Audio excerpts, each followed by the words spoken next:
Snapchat account permanently locked. How to unlock it. This is what we are going to talk about today in this video. Make sure to subscribe to the channel. This really helps a lot. So without any further ado, let's move into the video. First of all, you have to go on the Google. Open Google Chrome, and then on the above page, write down Snapchat support. As you click on Snapchat support, then click on Snapchat support. As you click on that, it will take you to a page. Wait for some time. It will take some time due to some internet connectivity issue. Then go down to contact us. As you go down to the contact us, now click on I cannot access my account.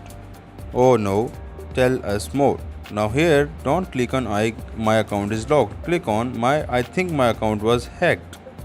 Now as you click on that, now by putting on your username, email and mobile number and what information you had about it, or you can tell them that my account was hacked because I cannot access my account and my account was doing miscellaneous activities and doing the reCAPTCHA program. Then you can be able to unlock your Snapchat account permanently. This is all from the video. Make sure to subscribe to the channel. If you have any question, put it down in the comment section, and also don't forget to hit the like button. Thank you.